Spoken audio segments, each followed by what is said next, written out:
Built in functions.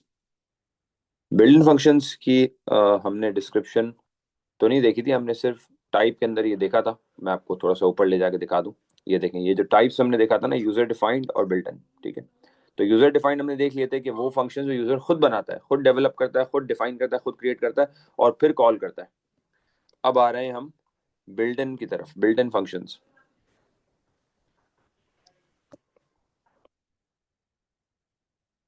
Built in functions क्या होते हैं? बिल्ट इन फंक्शंस, अब गौर से सुनिएगा, बिल्ट इन फंक्शंस वो फंक्शंस होते हैं जो ऑलरेडी डिफाइंड है, जो ऑलरेडी डिफाइंड है, जो ऑलरेडी क्रिएटेड है, जो ऑलरेडी रिटन है, पहले से बने हुए हैं। हमें सिर्फ इसको यूज करना है। बनाए किसने है? जो जो लैंग्वेज के बिल्ट इन फंक्शन है, उस लैंग्वेज के डेवलपर ने बनाए थे पहले। अगर मैं सूडो कोड की बात करूँ तो सूडो कोड के डेवलपर ने आज से 8-10 साल पहले वो फंक्शन बना दिए हैं, हमें सिर्फ यूज करना है। हम डायरेक्टली इसको यूज करके अपने प्रोग्राम्स में अलग अलग जगह पे यूज करेंगे और उसको रन करेंगे। डायरेक्टली हम इसको कॉल कराएंगे, ये बने हुए हैं, ठीक है। तो बिल्ट इन फंक्शन की डेफिनेशन आती है हमारे पास कि they are already they are already defined, they are already defined, ठीक है। ये ऑलरेडी डिफाइन हुए में, डिफाइंड भी कह सकते हैं, क्रिएटेड भी कह सकते हैं, ठीक है। डिफाइंड का दूसरा वर्ड आप उसको क्रिएटेड भी कह सकते हैं। अच्छा, और कौन क्रिएट करता है इसको? जाहिर सी बात है, जिस लैंग्वेज का प्रोग्रामर है, डेवलपर है, उसने पहले क्रिएट कर दिए होते हैं जब वो लैंग्वेज बनी थी, ठीक है। And they can be they can be called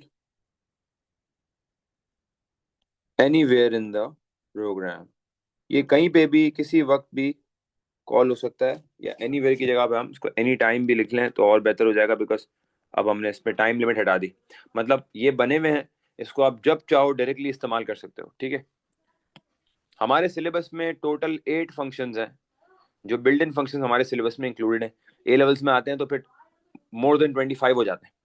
तो अभी जो हमें मेमोराइज करना है वो सिर्फ 8 है, और वो बहुत सिंपल है। हर फंक्शन का एक अलग पर्पज है। अभी हम पढ़ेंगे एक के बाद एक सारे, सही है। तो सबसे पहला हम स्टार्ट कर रहे हैं। द फर्स्ट फंक्शन जो बिल्ट इन फंक्शन हमारे सिलेबस में है वो है,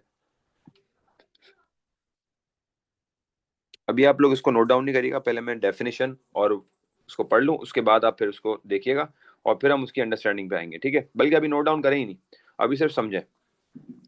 the first one that we have is MOD, mod function.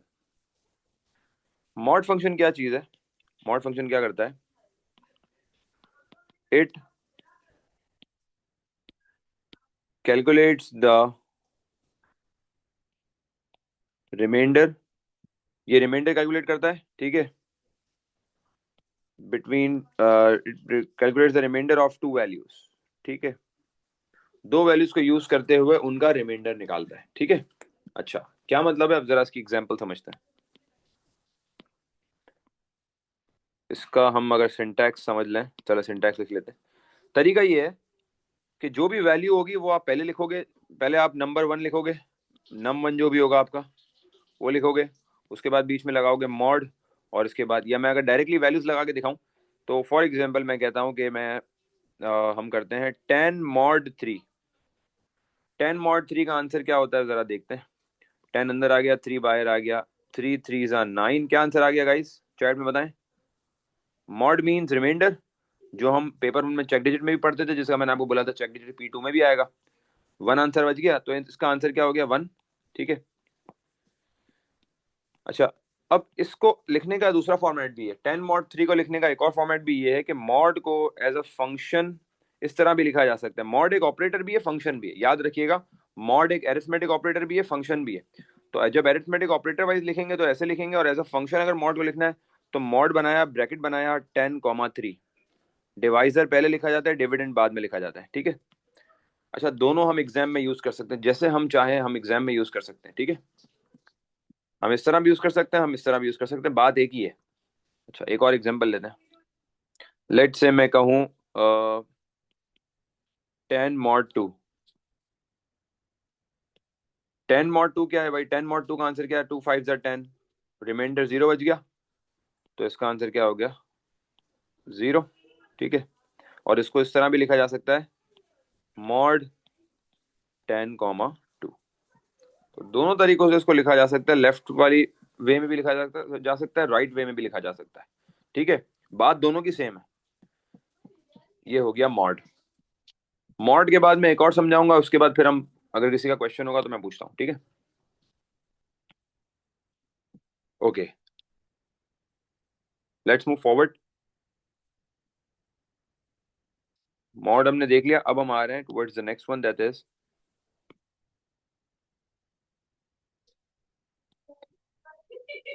the next one we have is div, div, div। तो मॉड आपने देखा बिल्कुल सिंपल, दो वैल्यूज का रिमाइंडर निकालेगा। इसके बाद आता है डिव। अच्छा, डिव क्या चीज है, डिव को भी देखते हैं जरा।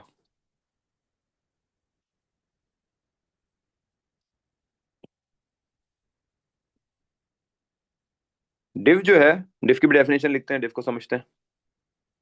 It divides the two values, ये दो वैल्यूज को डिवाइड करता है, and rounds of the answer if it's in decimal, if it's decimal. ठीक है, दो वैल्यूज को डिवाइड करेगा डिफ, और डिवाइड करने के बाद अगर आंसर पॉइंट्स में आए तो उसको राउंड ऑफ कर देगा। अच्छा, राउंड ऑफ कहाँ करेगा? राउंड ऑफ करेगा बैकवर्ड्स। यहाँ पे ये भी मेंशन करते हैं, राउंड ऑफ करेगा बैकवर्ड्स, हमेशा राउंड ऑफ भाई बैकवर्ड्स ही करेगा। ठीक है, round of the answer backwards if it is decimal, मतलब ये हमेशा वैल्यू को राउंड ऑफ करेगा बैकवर्ड्स। क्या मतलब, जरा एग्जांपल समझते हैं। अब देखो, फॉर एग्जांपल 10 div 4, सही है, 10 div 4 को देखते हैं क्या आंसर आ रहा है जरा। 10 div 4, 10 div 4 का मतलब यहाँ पे मैंने 10 अंदर रख दिया, 4 को यहाँ रख दिया, 4 2 जा 8, 10 माइनस 8 क्या हुआ? 2, 2 बच गया, 0। अब आगे फर्दर भी सॉल्व करना है, क्योंकि डिवाइड कर रहे हैं, मॉड तो कर नहीं रहे, तो फर्दर सॉल्व करेंगे। नीचे 0 लगाया, ऊपर पॉइंट आ गया, 4 5 जा 20, यहाँ से 20 माइनस 20 क्या हो गया? 0 हो गया, यहाँ से 0 हो गया, 2.5, यहाँ से 2.5 हो गया, और 2.5 को अब मैंने आपको बताया ना डेसिमल, अब ये डेसिमल आ गया, डेसिमल बैकवर्ड्स राउंड ऑफ हो जाएगा। जब ये बैकवर्ड्स राउंड ऑफ होगा गाइस, क्या बनेगा? 2.5 विल बिकम 2। सही है, ये तरीका है कि अगर वो डेसिमल में आंसर आया तो। अच्छा, अगर डेसिमल में आंसर आया ही नहीं, for example 12 div 6, 12 div 6, 12 divide by 6 का आंसर तो 2 है। ठीक है, तो उसका कोई मसला नहीं है, वो तो डायरेक्टली आंसर आ गया। तो अगर आंसर होल नंबर में है तो वो डायरेक्टली आ जाता है, लेकिन अगर आंसर डेसिमल में है तो वो हमेशा बैकवर्ड्स राउंड ऑफ होगा, हमेशा। अगर ये 2.5 की जगह आंसर 2.9 भी आता ना, तो भी वो 2 बनता। मतलब whatever the decimal places are, हमेशा बैकवर्ड्स ही करेगा ये राउंड ऑफ। मॉड और डिफ के अंदर किसी का क्वेश्चन है, हैंड रेस करें, सवाल पूछे। जी, किसी का भी क्वेश्चन है, हैंड रेस करें और क्वेश्चन पूछे। आई थिंक अब तो किसी का सवाल होना नहीं चाहिए, वैसे मैंने सारी पॉसिबिलिटीज क्लियर कर दी। और इसको लिखने का दूसरा तरीका क्या है? जिस तरह मॉड को लिखने का दूसरा तरीका था, तो इसका भी यही है, डिव ब्रैकेट पहला नंबर कॉमा दूसरा नंबर। ठीक है, यहाँ पे भी इसको इसी तरह लिखा जा सकता है।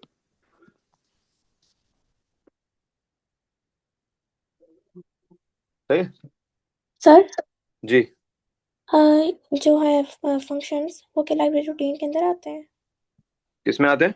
Library routine. Library routine, library routine इसका दूसरा नाम है, वो हम थ्योरी में देखेंगे। ओके। चलें आगे बढ़ते हैं, and the third one we sir have is. Excuse me. जी जी बोले। सर, हम मॉड में जो वैल्यू होती है हम उसको जीरो तक लेके जाएंगे या नहीं लेके जाएंगे डिवाइड कौन करते सा? हुए? नहीं नहीं, सिंपल, पहला डिवीजन के बाद आ गया ना रिमाइंडर, 0 तक क्यों लेके जाना है? एक ओके दफा सर। भाई 3 3 यहाँ पे मैंने देखो ना, 9 आंसर आ गया ना, 1 बच गया, बस ये रिमाइंडर आ गया। ठीक है, ओके सर ओके। अगर हम यहाँ पे 4 div 10 लिखें। 4 डिफ 10, नहीं नहीं, उल्टा नहीं लिखना ना। पहले वो नंबर आता है जो अंदर जाता है, फिर वो नंबर आता है जो बाहर आता है। सही, बड़ा नंबर होता है वो अंदर जाता है, वो पहले लिखा जाता है। ठीक है, जिससे डिवाइड करना होता है वो बाद में लिखा जाता है। चलें अब थर्ड वाले पे आ रहे हैं। The third one we have is length.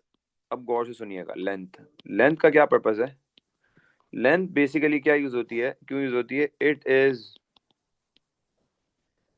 Use to, यहां से हम काम करते हैं, पेन चेंज कर लेते हैं। It is use to, it is use to count the number of characters in the string value, in a string value, या इन द स्ट्रिंग वैल्यू। चलो, क्या मतलब? मतलब ये कि अब ये जो हमारे पास लेंथ का फंक्शन है ना, ये लेंथ का जो फंक्शन है ये यूज करेगा, ये यूज होगा जब हम नंबर ऑफ कैरेक्टर्स जब हमें काउंट करने होंगे। मतलब एक स्ट्रिंग वैल्यू के अंदर जिसकी डेटा टाइप स्ट्रिंग हो, उसमें भले नंबर्स हो, अल्फाबेट्स हो, स्पेशल कैरेक्टर्स हो, जो भी हो, उसमें जितने भी कैरेक्टर्स होंगे ना उन सब की काउंटिंग करता है ये लेंथ। अब मैं आपको बताता हूँ उसकी एग्जांपल। पहले हम देखते हैं सिंटैक्स।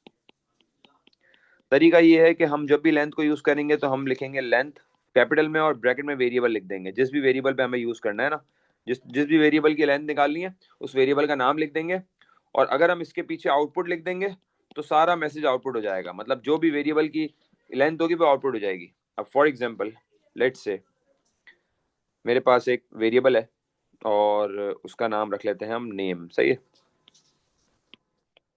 हम रख लेते हैं नेम, और नेम के अंदर मैं डाल देता हूँ अली अंडरस्कोर अहमद। या एक काम करते हैं, अली के बाद वन फिंगर स्पेस छोड़ते हैं और अहमद लिख देते हैं, सही। अब मुझे इसकी निकालनी है लेंथ, ठीक है, ये अपोस्ट्रोफी में डाल देता हूँ उसको। इसकी हमें निकालनी है length.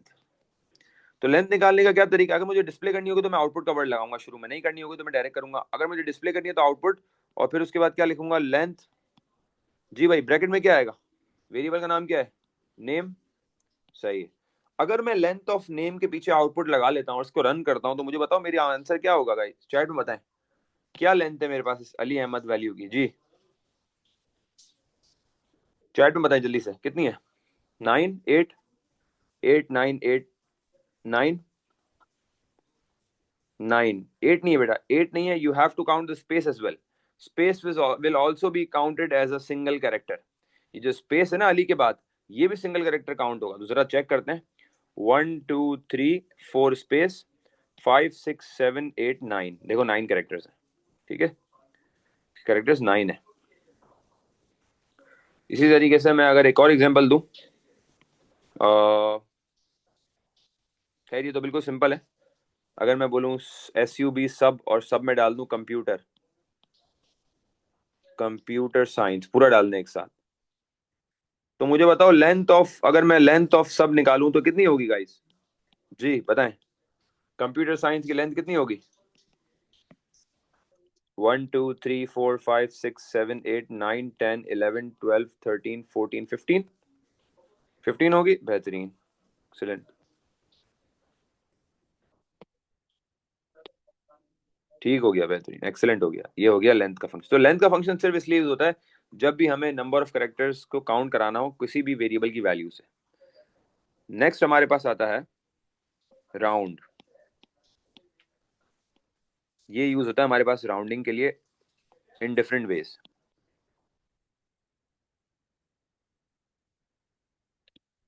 It rounds off, it rounds off a value, इसको भी ब्लू ही रख लेते हैं। It rounds off a value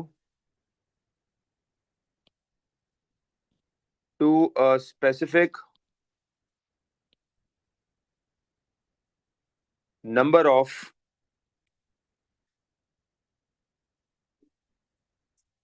decimal place. ये जो है ना वैल्यू को specific number of decimal places तक राउंड ऑफ कर देता है। मतलब आप जैसे चाहो उसको राउंड ऑफ कर सकते हो, ठीक है। आप एक specific number of decimal places तक आपको राउंड ऑफ करना है तो आप राउंड ऑफ कर सकते हो। फॉर एग्जाम्पल, अब इसका तरीका क्या है, जरा तरीका समझना इसका। लेट्स से पहले सिंटैक्स देख लेते हैं इसका, ठीक है। सिंटैक्स समझ लेते हैं भाई। सिंटैक्स का तरीका ये है कि जब भी हमें राउंड का फंक्शन यूज करना होगा तो हम लिखेंगे राउंड, और राउंड लिखने के बाद हम क्या करेंगे, हम बनाएंगे ब्रैकेट। ब्रैकेट बनाने के बाद हम लिखेंगे अंदर वेरिएबल, जिस भी वेरिएबल को राउंड ऑफ करना होगा उस वेरिएबल का नाम लिखेंगे, फिर लगाएंगे कॉमा, और कॉमा लगाने के बाद डेसिमल प्लेस, कितनी डेसिमल प्लेसेस हमें लगानी है वो यहाँ लिख देंगे। तो दो चीज आएंगी राउंड के फंक्शन में, दो चीज आएंगी एज पैरामीटर्स, एक वेरिएबल आएगा और दूसरा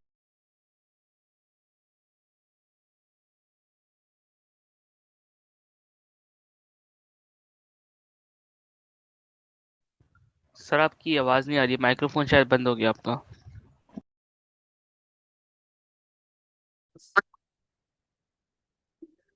just a second, I think थोड़ा सा स्क्रीन लैग हो गई थी। अच्छा, am I audible to you guys? जी बेटा, ओके ओके परफेक्ट। अच्छा अच्छा, राउंड पे थे हम, राइट? राउंड पे थे हम।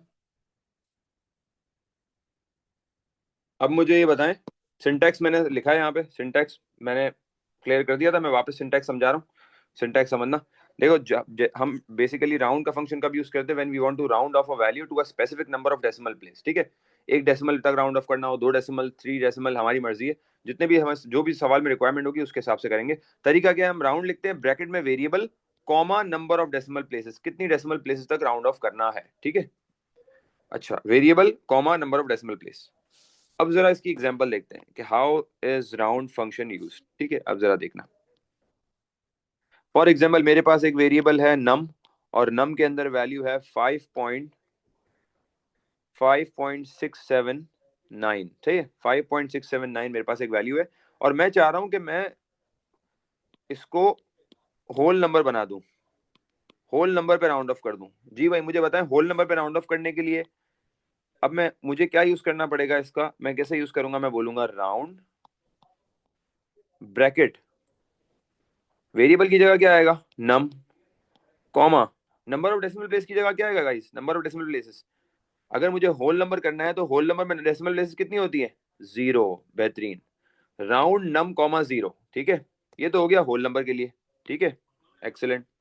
अब अगर मैं बोलूं कि मुझे चाहिए 1 डेसिमल प्लेस, अगर मुझे first decimal place, DP means decimal place, ठीक है, चलो मैं यहाँ पे लिख देता हूँ डेसिमल प्लेस पे चाहिए, तो मैं क्या लिखूंगा, राउंड ब्रैकेट नम कॉमा और 1 आ जाएगा डेसिमल प्लेस की जगह। तो अगर मैं देखा जाए तो पहले वाले का आंसर आएगा, अगर मैं देखूं, अगर हम इसको देखें तो पहले वाले का हमारा आंसर आएगा 5.679, क्या बन जाएगा गाइस, राउंड ऑफ हो गए होल नंबर, आगे की तरफ राउंड ऑफ हो जाएगा 5.679, क्या बन जाएगा, 6 बन जाएगा। और सेकंड वाला फर्स्ट डेसिमल तक अगर मैं करूं उसको राउंड ऑफ, अगर मैं फर्स्ट डेसिमल तक राउंड ऑफ करूंगा इसको, तो ये क्या बन जाएगा, 5.679 विल बी 5.7, 5.7 बन जाएगा। बेहतरीन, ठीक है, 5.6 नहीं बनेगा ना, वो 6 7 जो है ना वो उसको 7 कर देगा, 6 7 विल बिकम 7। ठीक है, तो ये है हमारा, हमारी स्ट्रेटेजी। ठीक है, तो राउंड को हम अपनी मर्जी से फ्लेक्सिबिलिटी के साथ यूज कर सकते हैं। ठीक है, if you want to round off to 1 decimal तो हम कॉमा 1 लगा देंगे, अगर होल नंबर है तो कॉमा 0 लगा देंगे। तो राउंड को हम अपनी मर्जी से फ्लेक्सिबली यूज कर सकते हैं। ठीक है, और राउंड के अंदर जो राउंडिंग ऑफ वाला मेथड है वो मैथ्स वाला ही है, मतलब जिस तरफ नियरेस्ट होगा उस तरफ ही राउंड ऑफ करेगा। ठीक है, सिर्फ और सिर्फ डिफ के अंदर ये होता है कि राउंड ऑफ बैकवर्ड्स करता है आंसर को। अब एक और बता रहा हूं, उसके बाद फिर वापसी क्वेश्चन लूंगा। ठीक है, the next one we have is random. ये मैं पूरी फाइल भेज दूंगा, मसला नहीं है, अभी कॉपी नहीं करे, अभी सिर्फ सुने। रैंडम, रैंडम का क्या काम है, इट जनरेट्स, रैंडम क्या करता है, it generates a random number, एक रैंडम नंबर जनरेट करेगा, रैंडम वैल्यू कह देते हैं, नंबर कह देते हैं। ठीक है, with in a given range, एक रेंज के अंदर से वो क्या करेगा, एक रैंडम वैल्यू जनरेट कर देगा। कैसे करेगा, अच्छा, वैल्यू कैन बी, क्या हो सकती है वैल्यू? भाई वैल्यू जो है हमारे पास डेसिमल भी हो सकती है और वैल्यू होल नंबर भी हो सकती है, डिपेंड्स। ठीक है, वैल्यू डेसिमल भी हो सकती है, वैल्यू होल नंबर भी हो सकती है। ठीक है, अब तरीका क्या, तरीका समझे जरा। अब ये थोड़ा सा चैलेंजिंग होगा, थोड़ा सा मतलब चैलेंजिंग ये होगा, वैसे ये भी चैलेंजिंग नहीं है, समझ आ जाए तो कोई भी चीज चैलेंजिंग नहीं है। तो अब जरा इसको गौर करें, इसका क्या सिंटैक्स है। इसका कुछ इस तरह का सिंटैक्स है कि हम लिखते हैं रैंडम, और रैंडम लिख के बना देते हैं ब्रैकेट्स। रैंडम, रैंडम के बाद बना दिए ब्रैकेट्स, और ब्रैकेट बनाने के बाद क्या होगा, रैंडम के बाद ब्रैकेट बनाए, रैंडम के साथ ब्रैकेट स्टार्ट किया और क्लोज भी कर दिया। देखो रैंडम अकेला वाहिद फंक्शन है जिसमें ब्रैकेट स्टार्ट होते ही क्लोज हो जाता है, सही है, अंदर कुछ भी नहीं आएगा। इसके बाद आएगा स्टार, स्टार आ गया। स्टार लिखने के बाद जब हम स्टार ऐड करेंगे, ठीक है, स्टार के बाद क्या होगा, स्टार के बाद आप डालोगे यहाँ पे एंडिंग रेंज, जो भी आपकी रेंज के एंडिंग पॉइंट होगा ना वो डालोगे, एंडिंग पॉइंट लिख लो या एंडिंग रेंज डाल लो। ठीक है, ये आपकी रेंज का एंडिंग पॉइंट होगा, बिल्कुल लास्ट पॉइंट। अच्छा, random bracket star ending point, इसमें कोई स्टार्टिंग पॉइंट नहीं होता। ठीक है, इसमें सिर्फ एंडिंग पॉइंट बताना होता है। स्टार्टिंग पॉइंट इसका 0 से होता है। अब मैं आपको एग्जांपल देता हूँ। फॉर एग्जांपल हमारे पास एक रेंज है और वो है 0 to 100, सही है। अब मैं चाह रहा हूँ 0 से 100 तक की, ये क्या करे, 0 से या थोड़ा कम कर देते हैं, 0 से 50 कर लेते, चले 0 to 50 की रेंज में ये क्या करे, एक रैंडम वैल्यू जनरेट करके दे। तो मैं आउटपुट के साथ क्या लिखूंगा, रैंडम, और रैंडम लिखने के बाद क्या हो जाएगा, रैंडम ब्रैकेट बनाऊंगा, ब्रैकेट क्लोज करूंगा और स्टार डाल के क्या कर दूंगा, एंडिंग रेंज क्या डाल दूंगा, 50। जैसे ही मैं एंडिंग रेंज 50 डालूंगा तो अब ये वाली जो वैल्यू है मेरे पास, इसमें रेंज कोई भी वैल्यू जनरेट करके दे देगा मुझे। ठीक है, ये मुझे वैल्यू जनरेट करके दे देगा from 0 to 50 any of the value. ठीक है, तो बाय डिफॉल्ट 0 से स्टार्ट करता है और उसको सिर्फ एंडिंग पॉइंट चाहिए होता है 50। ठीक है, तो अब इसमें से कोई भी वैल्यू जनरेट करके दे देगा। हो सकता है अगर मैं आउटपुट लगाऊं इसके पीछे, तो हो सकता है अगर मैं इसको बार बार चलाऊं तो हो सकता है वैल्यू आए 5, हो सकता है वैल्यू आए 40, हो सकता है वैल्यू आए 3, हो सकता है 19, हो सकता है 36, हो सकता है 40, इस तरीके की वैल्यू 44, डुप्लीकेट भी हो सकती है, रिपीट भी हो सकती है वैल्यूज। ये है रैंडम। ठीक है, अच्छा अब आपके जहन में एक सवाल आया होगा कि सर अगर मुझे रेंज चेंज करनी हो, अगर मैं चाहूँ कि 0 ना दे, 0 से आगे की रेंज हो, फॉर एग्जाम्पल आप बोले कि अब 0 से 50 ना हो, मेरे पास रेंज हो 50 से 100, थोड़ी सी रेंज को चेंज करते हैं। अब जरा गौर करिएगा, बहुत ज्यादा ध्यान चाहिए आप लोगों का। अगर मेरे पास 0 to 50 की रेंज ना हो और 50 से 100 की रेंज हो, तो क्या होगा, अब जरा सुने। अब क्या करेंगे, इसमें स्टार्टिंग रेंज तो नहीं है। अब अगर माइक्रोफोन ऑन कर दें सबके, अगर मेरे पास 50 से 100 की रेंज हो, उसने बोला हो कि भाई 0 से नहीं स्टार्ट करना, उसने एक स्पेसिफिक स्टार्टिंग पॉइंट और एंडिंग पॉइंट दे दिया हो, फॉर एग्जांपल 50 से 100 की रेंज हो, तो मुझे कोई बता सकता है अब क्या करना चाहिए हमें। अब हम रैंडम के साथ क्या करेंगे, रैंडम ब्रैकेट क्या करना चाहिए, Starting star, range, star, and then ending range. Ending range क्या होगी, what will be the ending range, 100 100। नहीं सर 50 होगी, 50 होगी अगर एंडिंग रेंज 100 होगी तो ये तो फिर वही बन गया, 0 to 100 बन गया ये। सर, तो ये 50 होगी 50 सर to 100 तो ब्रैकेट नहीं से बना, 50 आएगा। सर अगर ब्रैकेट में 50 डालो, ब्रैकेट में तो कुछ डाल ही नहीं सकते ना, ब्रैकेट में तो कुछ लिख ही नहीं सकते। 50,100. नहीं, अब देखो इसका क्या तरीका है, इसका ये तरीका है कि स्टार के बाद कुछ बच्चे बोल लेते हैं 50 होगा, वो 50 तो होगा। अब स्टार के बाद 100 की जगह स्टार के बाद 50 होगा। जब मैं स्टार के बाद 50 लगा रहा हूं तो ये मुझे बताओ कौन सी रेंज है, ये जो रेंज है ये कौन सी रेंज है, 0 to 50 की रेंज है। अब इसके अंदर मैं कुछ ऐसा करूं कि मेरी रेंज 50 to 100 हो जाए, क्या करना चाहिए मुझे, सोचे। डॉट 100 नहीं, +50 +50, +50 बेहतरीन, +50 करूंगा, +50 से क्या होगा, जब मैं इसमें +50 कर रहा हूं तो +50 से अब जरा गौर करना क्या हो रहा है। अब सिर्फ सुनते रहे आप लोग, +50 से क्या हो रहा है अब जरा देखना। पहले मेरी रेंज थी 0 से 50 की ना, अब मैं जब इसमें +50 कर रहा हूँ ना, तो पहले की रेंज जो थी ना वो जरा इधर देखो, अब यहाँ से 0 से 50, पहले 0 से 50 की रेंज थी, जो भी नंबर आ रहा था इसमें आ रहा था, सही है। अब अगर मैं पूरी रेंज के अंदर +50 कर रहा हूं तो ऑटोमेटिकली मैंने पता है क्या करा, मैंने अपनी रेंज को आगे कर दिया। अब मैंने अपनी रेंज को 50 से क्या कर दिया बताओ, 50 से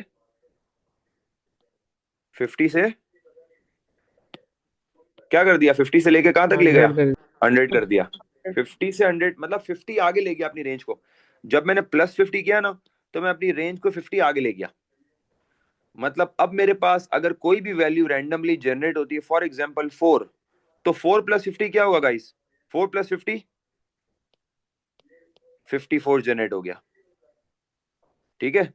अच्छा फॉर एग्जांपल अगर मेरे पास कोई रैंडम वैल्यू जनरेट होती है यहाँ पे 15, जी भाई 15 + 50 क्या हो जाएगा, 65 65 ऑटोमेटिकली इस रेंज में आ गया। तो आपने देखा मैंने सिर्फ जहन यूज किया, अपना दिमाग यूज किया, और मैंने रैंडम को नहीं छेड़ा। रैंडम तो बाय डिफॉल्ट 0 से स्टार्ट हो रहा है, लेकिन मैं जो भी वैल्यू थी इसको +50 कर लूंगा तो वो हमेशा 50 to 100 के ही रेशियो में लाई करेगा, ठीक है। इस तरीके से हमें जब भी एक रेंज को ऑल्टर करना होता है ना तो हम उसमें उतने वैल्यूज प्लस कर देते हैं, ठीक है, उतनी वैल्यूज उसमें प्लस कर देते हैं तो ऑटोमेटिकली रेंज आगे चली जाती है।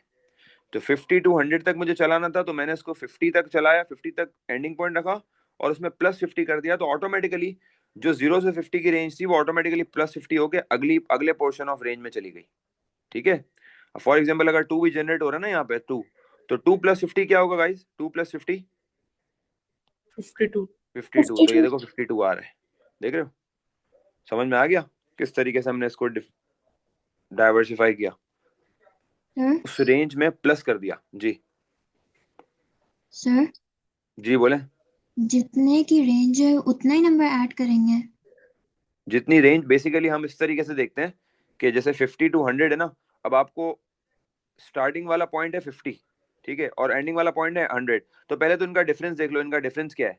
जितना डिफरेंस होता है ना उतना हम स्टेरिक के साथ लगाते हैं, ठीक है, क्योंकि स्टार्टिंग हमें 50 से करना है, एंडिंग 100 पे करना है, तो हमारे पास जितना डिफरेंस होता है ना वो हम स्टेरिक के साथ लगाते हैं। 50 का डिफरेंस था तो हमने 50 लगा दिया, और स्टार्टिंग रेंज जो होती है वो हम जो हमारी स्टार्टिंग रेंज रखनी है वो हम प्लस उतनी कर देते हैं, तो ऑटोमेटिकली वो रेंज सेट हो जाती है। अब हम इसकी एक और एग्जांपल करते हैं गाइस। सर अगर रेंज माइनस में लेके जानी हो तो माइनस नहीं, माइनस वाले सवाल नहीं आते, माइनस वाले सवाल नहीं आएंगे, और अगर रेंज माइनस में भी लेके जानी पड़ गई तो हम माइनस कर देंगे, हम उतने नंबर माइनस कर देंगे। अच्छा एक और एग्जांपल देखते हैं, एक सेकंड, एक और एग्जांपल देखते हैं, एक और एग्जांपल देखते हैं। फॉर एग्जांपल सवाल बोल रहा है रेंज है 100 से 200, गौर से देखना, 100 से 200। अब मुझे बताओ क्या बनेगा, रैंडम, जी भाई क्या बनेगा, रैंडम स्टेरिक क्या होगा गाइस, 100 बॉयज क्या होगा, 100 सही है, प्लस क्या हो जाएगा, +100 100 +100। तो ऑटोमेटिकली जो हमने 0 से 100 की रेंज दी थी वो +100 की वजह से क्या बन गई, 100 से लेके 200 तक बन गई। बेहतरीन, ये तरीका है। तो जब भी आपको कोई रेंज ऑल्टर करनी होगी ना तो आप स्टार्टिंग और एंडिंग पॉइंट का डिफरेंस होगा ना, वहां तक आप एंडिंग पॉइंट लगाओगे उस डिफरेंस तक, और फिर उसमें आप प्लस कर दोगे अपने स्टार्टिंग पॉइंट की वैल्यू, ठीक है, तो आपको ऑटोमेटिकली एक ऑल्टर्ड रेंज मिल जाएगी, ठीक है। This is how we use this random function. और किसी का कोई सवाल है तो पूछे गाइस, राउंड सर लेंथ। एक जी क्वेश्चन है, जी ये जो दूसरी रेंज 50 to 100 है, तो अगर रेंज ही 50 to 100 है तो आपने भी बोला था कि 15 आ रहा है, तो वो तो रेंज से आउट ऑफ द रेंज है। 15 आ रहा था तो वो आउट ऑफ द रेंज था, तो ऑटोमेटिकली +50 हो गए, ये बन गया ना 65। 65 तो इन रेंज है ना, इसीलिए तो मैंने +50 किया है ताकि वो इन रेंज हो जाए, समझ गए,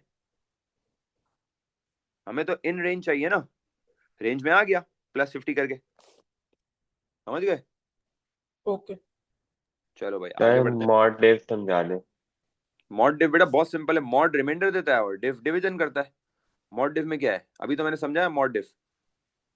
मॉड जो है वो रिमाइंडर देता है दो वैल्यूज का, रिमाइंडर नहीं पता आपको, चेक डिजिट में जो हमने सीखा था, ठीक है, जो भी नीचे बचेगा ना डिवीजन में रिमाइंडर वो देता है मॉड। और डिफ क्या करता है, दो चीजों को डिवाइड करके पूरा का पूरा डिवीजन का आंसर जो क्वोशंट में ऊपर होता है वो देता है, और अगर वो डेसिमल में हो तो उसको बैकवर्ड्स राउंड ऑफ कर देगा, होल नंबर बना देगा उसको, ठीक है। ओके अच्छा ये हो गए। अब हमारे पास आगे आ रहे हैं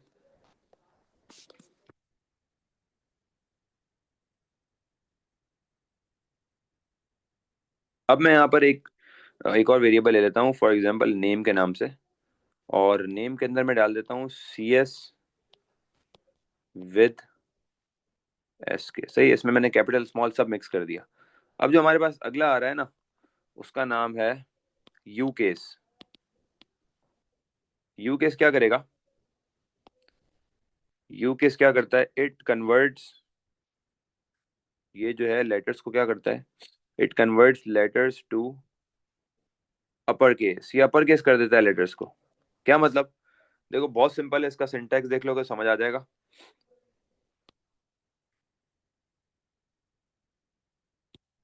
फॉर एग्जाम्पल अगर मैं डायरेक्टली लगाता हूँ नेम पे, सही है, यू केस और वेरिएबल। तरीका क्या है इसका? यू केस, चलो मैं डायरेक्ट पहले लिख लेते हैं सिंटैक्स, यू केस और वेरिएबल। और अगर आउटपुट करना है तो शुरू में आउटपुट लिखा हुआ आ जाए, आउटपुट लिख लेंगे। बताओ भाई, नेम पे यू केस कैसे लगेगा? यू केस ब्रैकेट में क्या आ जाएगा? You case bracket name. Name. तो क्या वैल्यू दे देगा मुझे? क्या रिजल्ट देगा? क्या रिजल्ट देगा guys? CS with Yes, with SK. पूरा का पूरा CS विद SK कैपिटल में दे देगा। ठीक है, अपोस्ट्रोफी में। अच्छा, जो ऑलरेडी कैपिटल थे, मतलब CWS, तो वो भाई ऑलरेडी कैपिटल रहेंगे, फिर वो थोड़ी, उनको थोड़ी कुछ होगा। जो ऑलरेडी कैपिटल थे वो ऑलरेडी कैपिटल रहेंगे। ठीक है।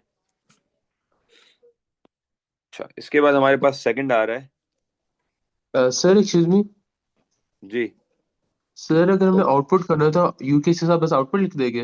बस आउटपुट लिख देंगे इससे पहले। अच्छा, ओके एक सर। और चीज, एल केस है। एल केस पे मूव ऑन होने से पहले मैं एक और चीज बता दूं कि जो रैंडम वैल्यू, ये जो रैंडम वैल्यू जनरेट होंगी ना, ये डेसिमल और होल नंबर, मैंने आपको बताया था ऑलरेडी स्टार्ट में ही कि डेसिमल और होल नंबर दोनों हो सकती है। सही है, डेसिमल भी हो सकती है, होल नंबर भी हो सकती है। दुल्ला, आपने मुझे चैट पे शायद सवाल किया था, उस क्लास में उसी में कर लिया करो माइक्रोफोन पे। और आ सकती है बिल्कुल, मैंने स्टार्ट में ही यहाँ पे आपको हाईलाइट कर दिया था, डेसिमल और होल नंबर दोनों, both can come.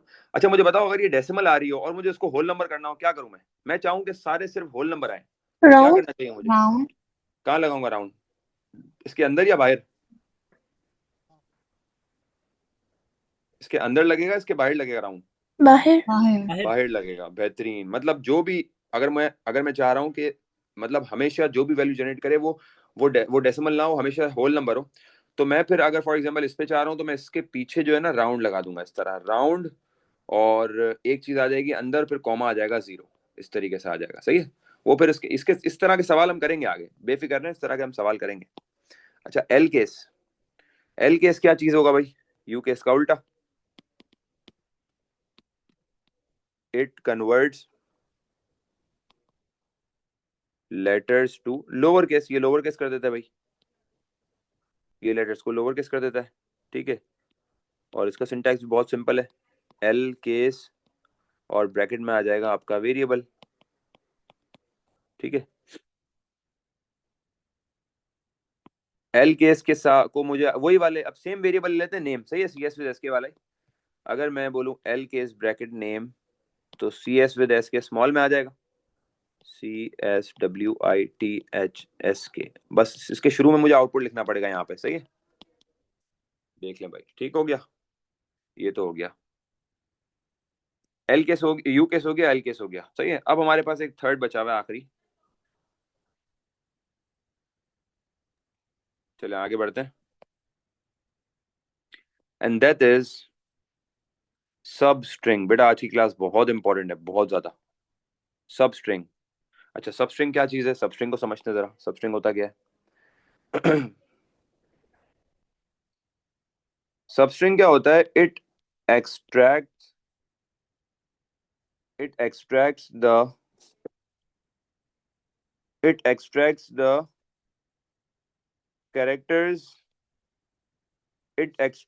Characters from middle. ये मिडल से, या हम ये कह सकते हैं from anywhere of the string. सही है, मतलब मिडल से, लेफ्ट से, राइट से, कहीं से भी निकाल सकते हैं, from the middle of the string. ठीक है, ये क्या करता है? ये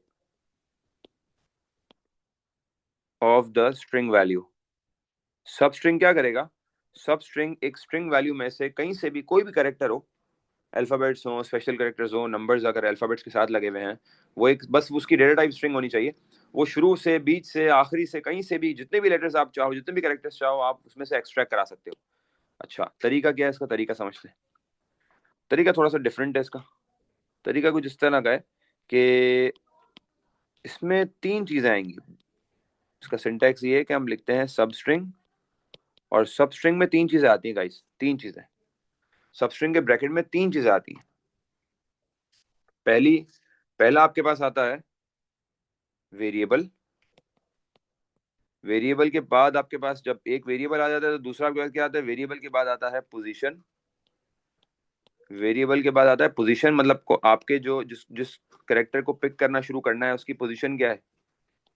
पोजीशन के बाद जो आपके पास तीसरी चीज आती है, that is number of places, मतलब उस कैरेक्टर से लेकर कितनी प्लेसेस आपने पिक करनी है। उस कैरेक्टर से लेकर आपने कितनी प्लेसेस पिक करनी है। वेरिएबल कॉमा उसकी पोजीशन क्या है, और उसको मिला के कितनी प्लेसेस पिक करनी है। ठीक है, अब इसकी देखते हैं हम एग्जांपल। फॉर एग्जांपल हमारे पास एक ईमेल है, और ईमेल में पड़ी हुई है cs with sk1@gmail.com। ठीक है, ये मैंने एक स्ट्रिंग वैल्यू दे दी ईमेल को, पूरी ईमेल डाल दी। अब जरा मुझे बताएं, मुझे वर्ड एसके पिक करना है। वर्ड एसके सही है, मुझे वर्ड एसके पिक करना है। मुझे बताएं मैं कैसे पिक करूंगा, क्या लिखूंगा? सब स्ट्रिंग के ब्रैकेट में मुझे बताओ पहली चीज क्या आएगी वेरिएबल की जगह? ईमेल। ईमेल अच्छा, मुझे बताओ पोजीशन की जगह क्या आएगी? 7 एस की पोजीशन, एस के में पहले वाले की पोजीशन क्या है? 1 2 3 4 5 6 7। ठीक है, और 7 के बाद प्लेसेस कितनी आएंगी?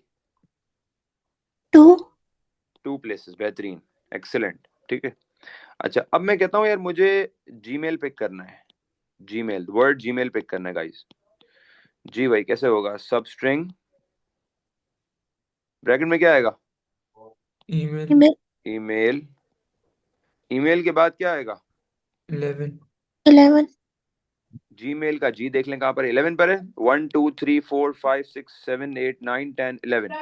11 से कितनी प्लेसेस पिक करनी है? 5 बेहतरीन बेहतरीन, एक्सीलेंट हो गया।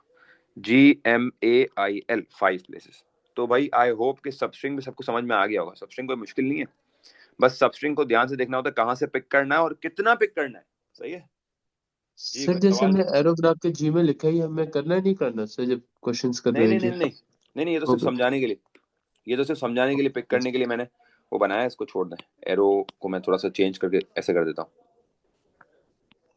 अब सही है, ये सिर्फ समझाने के लिए मैंने बनाए थे। Okay sir. वो तो हम उससे पहले आउटपुट लिखेंगे ना, अगर हमें डिस्प्ले करना होगा या अगर हमें किसी वेरिएबल में डालना होगा तो एरो बना देंगे। सही है, एरो बना के किसी वेरिएबल में डाल देंगे। मतलब इस तरह हो जाएगा, कोई भी वेरिएबल है, वेरिएबल और एरो बन जाएगी, इस तरह हो जाएगा ना फिर। ठीक है, तो ये हो गया भाई सबस्ट्रिंग। तो हमारे पास टोटल कितने हो गए? 1 2 3 4 5 6 7 8। देखो भाई टोटल बिल्ट इन मैंने आपको बताया था ना, 8 फंक्शन है इन टोटल, हमने सारे कंप्लीट कर लिए। अब मैं लेकर आ रहा हूँ आपको टुवर्ड्स पासवर्ड क्वेश्चन। अच्छा, एक अभी मैं आपको स्पेसिमेन क्वेश्चन करा रहा हूँ, वो हम पासवर्ड्स का नहीं है, वो दूसरे फरवरी मार्च वेरिएंट का है। वो क्वेश्चन करते हैं, क्योंकि हमने बिल्ट इन यूजर डिफाइंड दोनों पढ़ लिए हैं तो हमारे लिए आसानी हो जाएगी। बेटा यहाँ पर एक क्वेश्चन आपके सामने दिख रहा है, और ये सिर्फ एक बार आया अभी तक, और मोस्ट लाइकली और आप समझ लें कि मोस्ट प्रोबेबली चांस है कि ये कमिंग सेशन में आपके सेशन में आ सकता है। मतलब यूजर डिफाइंड का जो सवाल है ना, यूजर डिफाइंड फंक्शन का, वो सिर्फ एक बार आया है अभी तक एग्जाम। ज्यादातर बिल्ट इन का है, बिल्ट इन के बहुत सारे सवाल हैं, यूजर डिफाइंड का सिर्फ एक बार आया। तो मोस्ट लाइकली चांस है कि अभी जो हम सवाल करने जा रहे हैं इस टाइप का सवाल आपके पास भी आ सकता है। चलें रिज्यूम करते हैं, मुझे फुल पार्टिसिपेशन चाहिए माइक पे। The variables x y and z are use. अच्छा, मैं ये वाला जो पेज है ना, ये मैं ग्रुप पे शेयर कर दूंगा, बेफिक्र है, तो सिर्फ सुनिएगा। ठीक है, variables x y and z are used in a program. X stores a whole number, y stores a decimal number, and z stores a flag that can be set to true or false. Write pseudocode statement to declare the variables x y and z. जी भाई, सबसे पहले मुझे बताएं पहली line क्या होगी? X के लिए declare X integer declare x colon क्या हो जाएगा? Integer integer. फिर दूसरा वाला क्या हो जाएगा? Declare y colon y colon real y colon real. Third वाला क्या हो जाएगा? Declare z clear z colon Boolean boolean z colon Boolean ठीक है, बेहतरीन। जिनकी वजह वॉइस लैग कर रही है वो ना बोलें, ठीक है, वो फिर जरा नेट को इम्प्रूव करें। अच्छा, अब बी पार्ट पे आ जाते हैं। द फंक्शन सेम, एक फंक्शन है जिसका नाम है same, returns true if the value of a is the same as the value of b when b is rounded to the nearest whole number। क्या कह रहा है कि फंक्शन सेम जो है जिसके पास दो पैरामीटर्स हैं a और b, वो ट्रू रिटर्न करेगा। कब ट्रू रिटर्न करेगा? अगर a की वैल्यू b की वैल्यू के बराबर हो जब b को राउंड ऑफ करा जाए नियरेस्ट होल नंबर पे। वो कह रहा है कि सेम जो फंक्शन है वो ट्रू रिटर्न तब करेगा जब a को कंपेयर कराया जाए b से और b को कंपेयर करते वक्त राउंड ऑफ कर दिया जाए होल नंबर को। अगर a और b बराबर हो, मतलब a और राउंड ऑफ हुआ b बराबर हो, तो ट्रू रिटर्न करो, वरना फॉल्स रिटर्न करो। ठीक है, फिर से बता रहा हूं, जिनको समझ में नहीं आया फिर से सुन लें।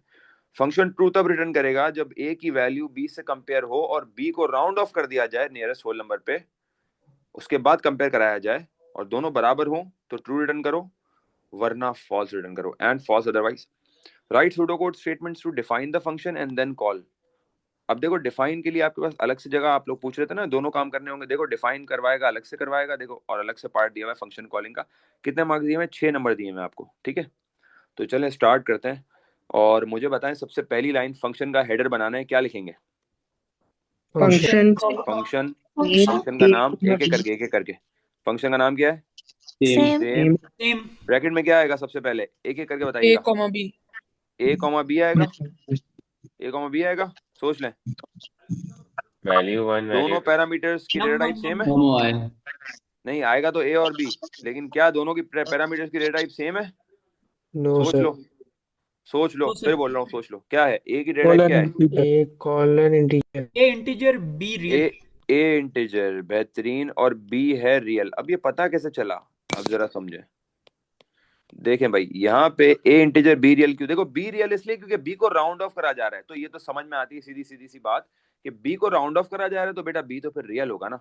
और b को राउंड ऑफ कराने के बाद a से कंपेयर करा जा रहा है तो a ऑलरेडी क्या होगा? integer integer. होल नंबर है a ऑलरेडी, तो इसलिए इंटीजर। समझ आई बात? देखो, इस तरह जज करते हैं। ब्रैकेट क्लोज, और इसके आगे क्या लिख देंगे? Returns boolean Boolean. ठीक है, किसकी आ रही है माइक्रोफोन में से? शोर बंद कर दें इसका। बूलियन, ठीक है। तो यहाँ दोनों को पर रियल हमने कर सकते हैं। दोनों रियल क्यों बनेंगे? नहीं ना, देखो a और b, देखो बहुत लेस चांसेस हो दोनों रियल हो, क्योंकि a जो है वो b से कंपेयर हो रहा है b के राउंड ऑफ होने के बाद। तो जब b राउंड ऑफ होकर कंपेयर हो रहा है तो मतलब a भी तो इंटीजर ही होगा ना। जी सर। अभी तो b राउंड ऑफ होकर कंपेयर हो रहा है, वरना तो ना होता। और रिटर्न आपने बूलियन क्यों कराया? क्योंकि वो ट्रू और फॉल्स दे रहा है। तो आपने देखा, मतलब इस फंक्शन में पैरामीटर की डेटा टाइप भी अलग है, और उसको हम कंपेयर करें, फंक्शन की डेटा टाइप भी बिल्कुल अलग है। मतलब एक तरह से देखा जाए तो हेडर में 3 डेटा टाइप्स आ रही हैं। ठीक है, फर्स्ट टाइम हमने ऐसा देखा है। अच्छा, खैर, आगे बढ़ते हैं और हम आ जाते हैं अब इसके अंदर। अब मुझे एक बात बताओ, क्या मुझे फॉर्मूला मेकिंग करानी है इस सवाल में? क्या कोई फॉर्मूला बनाना है? No sir. नहीं बनाना ना, तो क्या मैं कोई एक्स्ट्रा वेरिएबल लूंगा? नो नहीं लूंगा। तो डायरेक्ट में क्या लगाऊं? सोचें, डायरेक्ट क्या लगाऊं कंपैरिजन के लिए? condition स्टेटमेंट इफ स्टेटमेंट लगाऊं? सही है, बेहतरीन। क्या बोलूंगा मैं? इफ मेरा a बराबर हो किससे? अगर a बराबर हो किससे? Round comma 0। सर सही है, पहले राउंड, b को नहीं जरूरत ही नहीं है ना, डायरेक्ट कर रहे हैं। अगर a बराबर हो राउंड के b कॉमा किससे?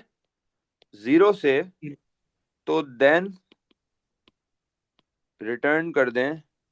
क्या रिटर्न कर देंगे गाइस? true everyone?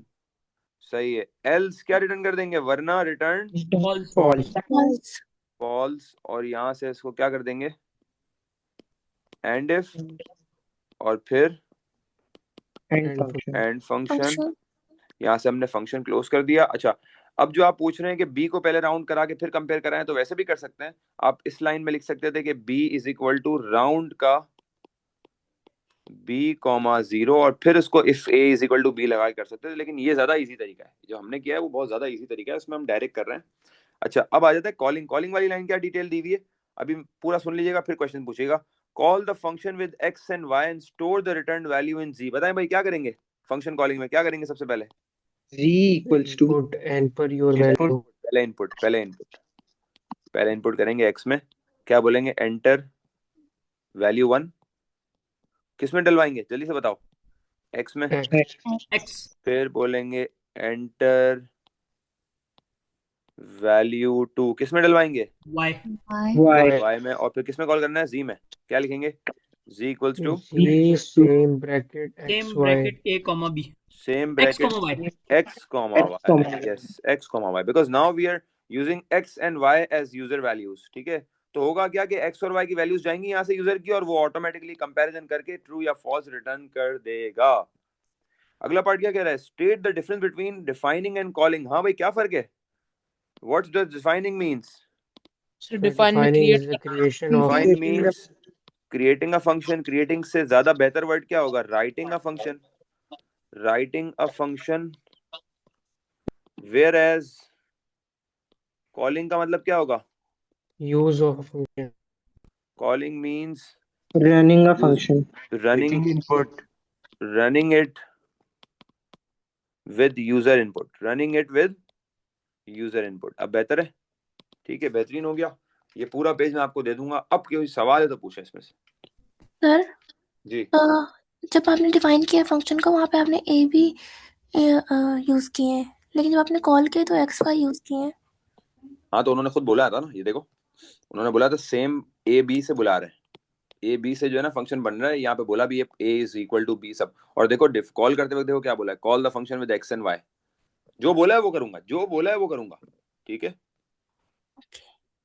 जैसे बोले, अगर नहीं बोलता तो मेरी मेरी it was my will, it would have been my will.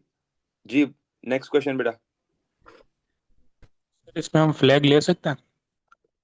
Flag भी ले सकते हैं, बिल्कुल ले सकते हैं, कुछ बच्चे फ्लैग लेके भी कर सकते हैं कि यहाँ पर हम डिक्लेयर करके फ्लैग ले लें और फ्लैग को फॉल्स दे दें, और इफ के अंदर देन के अंदर फ्लैग को ट्रू कर दें और एंड इफ करके रिटर्न कर दें फ्लैग, कर सकते हैं, कोई मसला नहीं। अच्छा एक और सवाल करते हैं, एक और सवाल करते हैं, बड़ा अच्छा सवाल है वो, let me check it, I think वो था पेज नंबर 110 पे था शायद, आई थिंक 110, जरा हाँ 110 निकालें जल्दी से, पास में बुकलेट का 110 पेज नंबर निकालें। आप लोगों ने खुद करना है, वैसे बहुत सिंपल है, या चले हम मिलकर कर लेते हैं, आप लोग ही बताएंगे आंसर। सवाल कह रहा है the function length phrase calculates the length of a string phrase, ठीक है भाई, लेंथ आप लोग ने पढ़ लिया ऑलरेडी, लेंथ का जो है वो स्ट्रिंग की लेंथ निकालता है, वो सिर्फ उन बच्चों के लिए लिख रहा है जिन बच्चों को रिकॉल करना है, जिनको याद नहीं आ रहा, वो एग्जाम उन बच्चों की रिकॉलिंग के लिए लिख रहा है ये बात।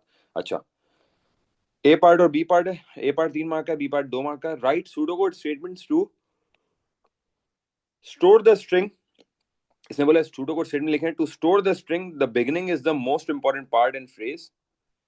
कैलकुलेट, ये मैं आपको 2023 का सवाल करा रहा हूँ, calculate and output the length of the string, calculate करो और लेंथ ऑफ द स्ट्रिंग, जितनी भी स्ट्रिंग की लेंथ है उसको आउटपुट करो, and then output the string in upper case. तो ये 3 मार्क के लिए आपको 3 काम करवा रहे हैं। अब जहन में बात आती है डिक्लेरेशन वगैरह कुछ भी नहीं, nothing, no declaration, no initialization, direct आपको 3 कामों के लिए 3 स्टेटमेंट लिखनी है। यहाँ पर हर काम एक अलग स्टेटमेंट में हो सकता है ना, तो यहाँ पर अगर मैं देखा जाए तो 3 स्टेटमेंट्स में आपको ये सारा काम हो जाएगा इजीली। तो मुझे बताओ पहली स्टेटमेंट क्या होगी, स्टोर द स्ट्रिंग वाली, क्या करेंगे, फ्रेज में कैसे डालेंगे स्ट्रिंग, क्या लिखेंगे string गाइस, क्या करना चाहिए, फ्रेज में असाइन कर दो, कैसे phrase करेंगे, equals to sir phrase arrow ये स्टेटमेंट लिखते हैं। Yes the phrase beginning is arrow, most important. और देखो फ्रेज एरो बनाया और फ्रेज में असाइन कर दो, सिंपल, द बिगिनिंग पूरा लिख देंगे हम, is the most important part, और यहाँ से अपॉस्ट्रोफी क्लोज हो गया, सही है। Calculate and output the length of the string, जी भाई कैसे करेंगे आउटपुट लेंथ, आउटपुट लेंथ ठीक है बेहतरीन, Output length सारे phrase. जवाब दो, सारे जवाब दो, आउटपुट, और आउटपुट के बाद क्या आ जाएगा, लेंथ आ जाएगा, लेंथ का फंक्शन, और लेंथ के फंक्शन के ब्रैकेट में क्या कॉल कराएंगे, क्या कॉल Phrase. कराएंगे, फ्रेज। फ्रेज, बेहतरीन। आउटपुट सब जवाब दो, output the string in upper case कैसे करेंगे, Output UCase phrase. आउटपुट जी फेस यू केस, बेहतरीन, ब्रैकेट, फ्रेज। ठीक है भाई। अच्छा, यू केस एल केस को लिखने के एक और तरीके भी हैं। U case and L case can also be written as upper and lower, दोनों यूज हो सकते हैं। सही है, upper for U case and lower for L case, ये भी लिख सकते हो आप लोग। ये भी एग्जामिनर ने हमें अलाउंस दी है कि यू केस की जगह अपर भी हो सकता है और एल केस की जगह लोअर भी हो सकता है, बट बोथ आर सेम। अच्छा, हो गया, कंप्लीट हो गया। ये 3 लाइनों में आपने बिल्कुल बेहतरीन कर लिया। बी पार्ट में कह रहे हैं write the output your pseudo code should practise. जी भाई, यहां से इसका आउटपुट निकाल के लिखना है। क्या लिखेंगे? शुड प्रोड्यूस, सॉरी, आउटपुट क्या प्रोड्यूस कर रहा है हमारा सूडो कोड? बताएं, ये जो आउटपुट हो रहा है लेंथ ऑफ फ्रेज, ये क्या दे रहा है? सबसे पहले सर तो आउटपुट पहले क्या तो होगा? स्टेटमेंट दे रहा है। क्या दे रहा है? पहली स्टेटमेंट को छोड़ देना, इसमें तो आउटपुट नहीं है ना कोई भी। सेकंड लाइन में आउटपुट है, इसमें क्या हो रहा है? सर वो लेंथ बता रहा है, लेंथ। कितनी लेंथ है बताओ, आउटपुट बताओ। Right the 39 output, output sir. Value क्या होगी? 6. 6 होगी। 39 39 सर। 40 39, सही से काउंट करो, सही से काउंट करो। लेंथ ऑफ फ्रेज काउंट कर लो ना, पूरी फ्रेज की लेंथ काउंट करो, पूरे फ्रेज की लेंथ काउंट करो। 39 39 39 पक्की बात है, लॉक कर दें फिर 39 को? 34 है, 41 34 41, चलो भाई मैं 41 आ रही। लेट्स वो चेक इट, मैं 40 आ काउंट रही करता हूँ। है। 40 आ रही है, चलो मैं देख लेता हूँ। 41 चलो है। अभी हम देख लेते हैं। 1 2 3 4, स्पेस भी है, सही है। 4 5 6 7 8 9 10 11 12 13, स्पेस 14 15 16 17 18 19 20 21 22 23 24 25 26 27 28 29 30 31 32 33 34 35 36 37 38 39 40। बेटा 40 है, क्या हो गया? 39 वालों क्या हो गया बेटा? 41 वालों क्या हो गया बेटा? 34 वालों क्या हो गया बेटा? 6 वालों क्या हो गया बेटा? 40 वालों, शाबाश। तो 40 होगा भाई, क्या हो गया? काउंटिंग नहीं हो रही यार। अच्छा, output the string in upper case. जी भाई क्या करेंगे? यहाँ पर आउटपुट यू केस लगा हुआ है, इसका भी आउटपुट लिखेंगे। क्या लिखेंगे? सर ये पूरी स्टेटमेंट अपर केस लेटर से। कल इसमें आ जाएगा। पूरी स्टेटमेंट अपर केस में लिख देंगे, बेहतरीन। The beginning is the most important part। भाई ऐसा ही है, पता है वैसे। To be honest, the beginning is the most important part. वैसे भी मैं ये चीज हकीकत है कि भाई बिगिनिंग ही सबसे जरूरी है। एक दफा थिंग्स आर स्टार्टेड तो बस then you keep going, things then kept going forward and forward. तो the beginning is the very much crucial part. तो भाई ये कंप्लीट हो गया हमारा। एंड होमवर्क कौन से पेजेस थे? जी भाई, इजी थे फंक्शंस, मुश्किल तो नहीं लगे? आसान थे। हाँ थे, चलो बेहतरीन।